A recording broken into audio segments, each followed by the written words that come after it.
Linux ನಲ್ಲಿ Eclipse ಅನ್ನು install ಮಾಡುವುದರ ಬಗ್ಗೆ ಇರುವ ಈ ಸ್ಪೋಕನ್ ಟ್ಯುಟೋರಿಯಲ್ ಗೆ ನಿಮಗೆ ಸ್ವಾಗತ. ಈ ಟ್ಯುಟೋರಿಯಲ್ ನಲ್ಲಿ ನೀವು ಉಬುಂಟು ಹಾಗೂ ರೆಡ್ ಹ್ಯಾಟ್ ಆಪರೇಟಿಂಗ್ ಸಿಸ್ಟಮ್ ಗಳಲ್ಲಿ ಎಕ್ಲಿಪ್ಸ್ ಅನ್ನು ಹೇಗೆ ಇನ್ಸ್ಟಾಲ್ ಮಾಡುವುದು ಎಂಬುದನ್ನು ಕಲಿಯಲಿದ್ದೀರಿ. ಈ ಟ್ಯುಟೋರಿಯಲ್ ನಲ್ಲಿ ನಾವು ಉಬುಂಟು 11.10 ಅನ್ನು ಉಪಯೋಗಿಸುತ್ತಿದ್ದೇವೆ. ಈ ಟ್ಯುಟೋರಿಯಲ್ ಅನ್ನು ಅನುಸರಿಸಲು ನಿಮ್ಮಲ್ಲಿ ಇಂಟರ್ನೆಟ್ ಸಂಪರ್ಕವಿರಬೇಕು ಹಾಗೂ ಲಿನಕ್ಸ್ ನಲ್ಲಿ ಟರ್ಮಿನಲ್ ಅನ್ನು ಉಪಯೋಗಿಸುವುದು ಗೊತ್ತಿರಬೇಕು. ನೀವು ರೂಟ್ ನಲ್ಲಿ ಪ್ರವೇಶಿಸಿರಬೇಕು ಅಥವಾ ಸುಡೋ ಅನುಮತಿಯನ್ನು ಹೊಂದಿರಬೇಕು. ನಿಮಗೆ ರೂಟ್ ಹಾಗೂ ಸುಡೋನ ಬಗ್ಗೆ ಗೊತ್ತಿರದಿದ್ದಲ್ಲಿ ಚಿಂತಿಸಬೇಡಿ, ನೀವು ಟ್ಯುಟೋರಿಯಲ್ ನಲ್ಲಿ ಮುಂದುವರಿಯಬಹುದು. ನೀವು ಪ್ರಾಕ್ಸಿಯನ್ನು ಉಪಯೋಗಿಸುವ ನೆಟ್ವರ್ಕ್ ನಲ್ಲಿದ್ದರೆ ನೀವು ಪ್ರಾಕ್ಸಿಯನ್ನು ಉಪಯೋಗಿಸಲೇಬೇಕಾಗುತ್ತದೆ. ಇಲ್ಲವಾದಲ್ಲಿ ಇದಕ್ಕೆ ಸಂಬಂಧಿಸಿದ ಟ್ಯುಟೋರಿಯಲ್ ಗಾಗಿ ಇಲ್ಲಿ ತೋರಿಸಿರುವ ವೆಬ್ಸೈಟ್ ಗೆ ಭೇಟಿ ಕೊಡಿ. ನಾವು ಇಲ್ಲಿ ತೋರಿಸಿರುವ ಕಮಾಂಡ್ ಗಳನ್ನು ಉಪಯೋಗಿಸಿಕೊಂಡು ಉಬುಂಟುವಿನಲ್ಲಿ ಎಕ್ಲಿಪ್ಸ್ ನ ಇನ್ಸ್ಟಾಲ್ ಅನ್ನು ಮಾಡೋಣ ಹಾಗೂ ರೆಡ್ ಹ್ಯಾಟ್ ನಲ್ಲಿ ಇನ್ಸ್ಟಾಲ್ ಮಾಡಲು ಬೇಕಾದ ಕೆಲವು ಸಣ್ಣ ಬದಲಾವಣೆಗಳ ಬಗ್ಗೂ ಕಲಿಯೋಣ. ಈಗ ಟರ್ಮಿನಲ್ ಓಪನ್ ಮಾಡೋಣ. ಕಂಟ್ರೋಲ್ ಆಲ್ಟ್ ಮತ್ತು ಟಿ ಅನ್ನು ಒಟ್ಟಿಗೆ ಒತ್ತಿ. ಇದರಿಂದ ಉಬುಂಟುವಿನಲ್ಲಿ ಟರ್ಮಿನಲ್ ಓಪನ್ ಆಗುತ್ತದೆ.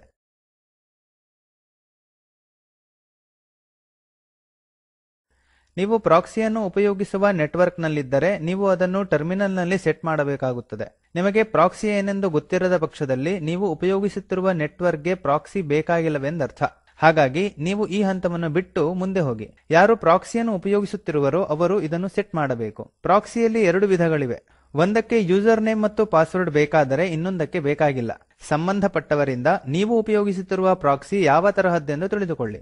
ಟರ್ಮಿನಲ್ ನಲ್ಲಿ ಸುಡೋ ಸ್ಪೇಸ್ -s ಎಂದು ಟೈಪ್ ಮಾಡಿ. ಕೇಳಿದಲ್ಲಿ ಪಾಸ್ವರ್ಡ್ ಟೈಪ್ ಮಾಡಿ. ಗಮನಿಸಿ, ನೀವು ಪಾಸ್ವರ್ಡ್ ಟೈಪ್ ಮಾಡಿದಾಗ ಇಲ್ಲಿ ಆಸ್ಟ್ರಿಕ್ಸ್ ಅಥವಾ ಬೇರೆ ಯಾವುದೇ ಚಿಹ್ನೆಗಳು ಕಾಣುವುದಿಲ್ಲ. ಎಂಟರ್ ಒತ್ತಿ. ಗಮನಿಸಿ, ಪ್ರಾಂಪ್ಟ್ ನ ಚಿಹ್ನೆಯು ಡಾಲರ್ ನಿಂದ ಹ್ಯಾಶ್ ಗೆ ಬದಲಾಗಿದೆ. ಈಗ export space http_proxy equal to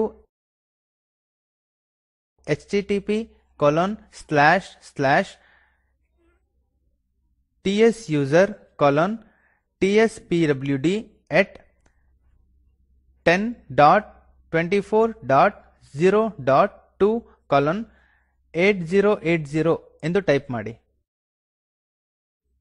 ಈ ಕಮಾಂಡ್ ನಲ್ಲಿ tsuser ಎಂಬುದು ಪ್ರಾಕ್ಸಿ ಅಥೆಂಟಿಕೇಶನ್ ನ ಯೂಸರ್ ನೇಮ್ ಆಗಿದೆ ಹಾಗೂ tspwd ಎಂಬುದು ಪಾಸ್ವರ್ಡ್ ಆಗಿದೆ. ಇದನ್ನು ನಿಮಗೆ ಸರಿಹೊಂದುವಂತೆ ಬದಲಾಯಿಸಿಕೊಳ್ಳಿ.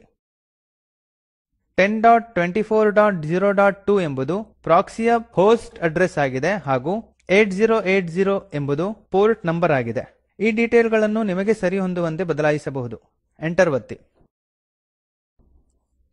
ಕೆಲವೊಂದು ಸಂದರ್ಭದಲ್ಲಿ ನೆಟ್ವರ್ಕ್ ಗೆ ಅಥೆಂಟಿಕೇಶನ್ ನ ಅಗತ್ಯವಿರುವುದಿಲ್ಲ.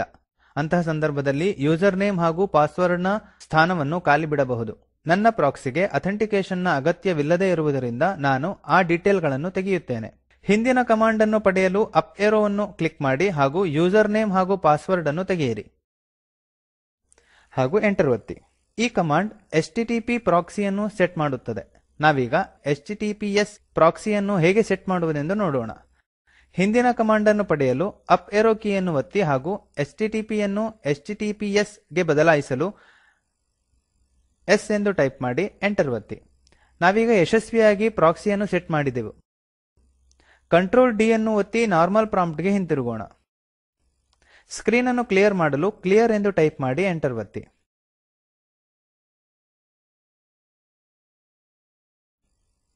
ಈಗ ನಾವು ಎಕ್ಲಿಪ್ಸ್ ಅನ್ನು ಇನ್ಸ್ಟಾಲ್ ಮಾಡಬಹುದು. ಸುಡೋ ಸ್ಪೇಸ್ apt-get ಸ್ಪೇಸ್ ಅಪ್ಡೇಟ್ ಎಂದು ಟೈಪ್ ಮಾಡಿ. ಈ ಕಮಾಂಡ್ ಉಪಲಭ್ಯವಿರುವ ಎಲ್ಲಾ ಸಾಫ್ಟ್ವೇರ್ ಗಳ ಸೂಚಿಯನ್ನು ನಮ್ಮ ಮುಂದಿಡುತ್ತದೆ. ಎಂಟರ್ ಒತ್ತಿ. ಸಾಫ್ಟ್ವೇರ್ ನ ಸೂಚಿಯನ್ನು ಮುಂದಿಡಲು ನಿಮ್ಮ ಇಂಟರ್ನೆಟ್ ನ ವೇಗದ ಗತಿಯನ್ನು ಅವಲಂಬಿಸಿ ಸ್ವಲ್ಪ ಸಮಯವನ್ನು ತೆಗೆದುಕೊಳ್ಳುತ್ತದೆ.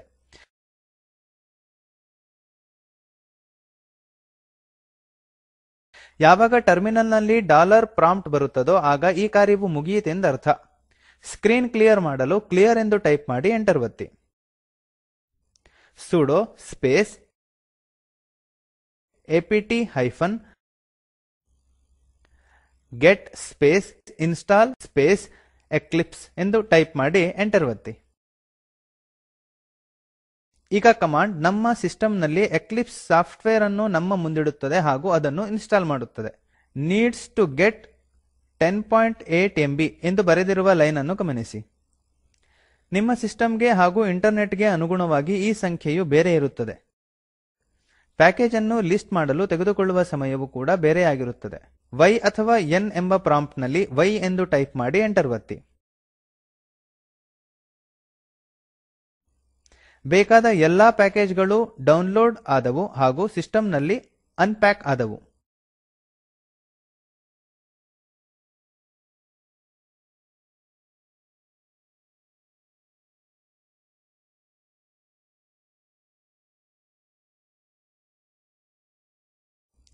ಯಾವಾಗ ಟರ್ಮಿನಲ್ ಎಂಬುದು ಡಾಲರ್ ಪ್ರಾಂಪ್ಟ್ ಗೆ ಬರುತ್ತದೋ ಆಗ ಇನ್ಸ್ಟಾಲೇಷನ್ ಆಯಿತೆಂದರ್ಥ.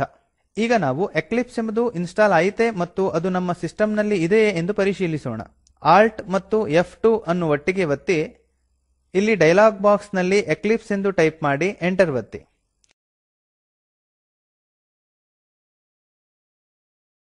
ಇದು ಎಕ್ಲಿಪ್ಸ್ ಅಪ್ಲಿಕೇಶನ್ ಅನ್ನು ಪ್ರಾರಂಭಿಸುತ್ತದೆ. ಎಕ್ಲಿಪ್ಸ್ ಎಂಬುದು ಇನ್ಸ್ಟಾಲ್ ಆಗಿರದ ಪಕ್ಷದಲ್ಲಿ ಅಪ್ಲಿಕೇಶನ್ ಓಪನ್ ಆಗುವುದಿಲ್ಲ. ಇಲ್ಲಿ ನಾವು ವರ್ಕ್ ಸ್ಪೇಸ್ ಲಾಂಚರ್ ಎಂಬ ಪ್ರಾಂಪ್ಟ್ ಅನ್ನು ಪಡೆಯುತ್ತೇವೆ. ಮುಂದುವರಿಯಲು ಒಕ್ ಎಂಬಲ್ಲಿ ಕ್ಲಿಕ್ ಮಾಡಿ.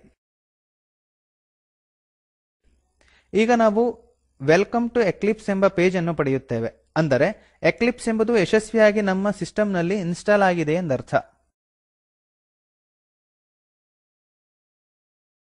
ಉಬುಂಟುವಿನಲ್ಲಿ ಹೇಗೋ ಹಾಗೆಯೇ ಡೆಬಿಯನ್, ಕುಬುಂಟು ಹಾಗೂ ಕ್ಸುಬುಂಟುವಿನಲ್ಲೂ ಕೂಡ ಎಕ್ಲಿಪ್ಸ್ ಅನ್ನು ಇನ್ಸ್ಟಾಲ್ ಮಾಡಬಹುದಾಗಿದೆ. ರೆಡ್ ಹ್ಯಾಟ್ ನಲ್ಲೂ ಕೂಡ ಉಬುಂಟುವಿನಲ್ಲಿ ಹೇಗೋ ಹಾಗೆ ಎಕ್ಲಿಪ್ಸ್ ಅನ್ನು ಇನ್ಸ್ಟಾಲ್ ಮಾಡಬಹುದು. ಆದರೆ ಕೇವಲ ಸಾಫ್ಟ್ವೇರ್ ಅನ್ನು ಪಡೆಯಲು ಹಾಗೂ ಇನ್ಸ್ಟಾಲ್ ಮಾಡಲು ಇರುವ ಕಮಾಂಡ್ ನಲ್ಲಿ ವ್ಯತ್ಯಾಸವಿದೆ. ಇಲ್ಲಿ ಸಾಫ್ಟ್ವೇರ್ ನ ಸೂಚಿಯನ್ನು ಪಡೆಯಲು sudo space yum space update ಎಂಬ ಕಮಾಂಡ್ ಅನ್ನು ಉಪಯೋಗಿಸಿ. ಎಕ್ಲಿಪ್ಸ್ ಅನ್ನು ಇನ್ಸ್ಟಾಲ್ ಮಾಡಲು sudo space yum space install space Eclipse ಎಂಬ ಕಮಾಂಡ್ ಅನ್ನು ಉಪಯೋಗಿಸಿ. ರೆಡ್ ಹ್ಯಾಟ್ ನಲ್ಲಿ ಹೇಗೋ ಹಾಗೆ ಫೆಡೋರಾ, ಸೆಂಟೋಸ್ ಹಾಗೂ ಸುಸೆ ಲಿನಕ್ಸ್ ನಲ್ಲೂ ಕೂಡ ಎಕ್ಲಿಪ್ಸ್ ಅನ್ನು ಇನ್ಸ್ಟಾಲ್ ಮಾಡಬಹುದಾಗಿದೆ. ಈಗ ನಾವು ಈ ಪಾಠದ ಕೊನೆಗೆ ಬಂದಿದ್ದೇವೆ. ನಾವಿಲ್ಲಿ ಎಕ್ಲಿಪ್ಸ್ ಅನ್ನು ಉಬುಂಟು ಹಾಗೂ ಅದರ ಸಮಾನ ಆಪರೇಟಿಂಗ್ ಸಿಸ್ಟಮ್ ನಲ್ಲಿ ಮತ್ತು ರೆಡ್ ಹ್ಯಾಟ್ ಹಾಗೂ ಅದರ ಸಮಾನ ಆಪರೇಟಿಂಗ್ ಸಿಸ್ಟಮ್ ನಲ್ಲಿ ಹೇಗೆ ಇನ್ಸ್ಟಾಲ್ ಮಾಡುವುದೆಂದು ತಿಳಿದೆವು.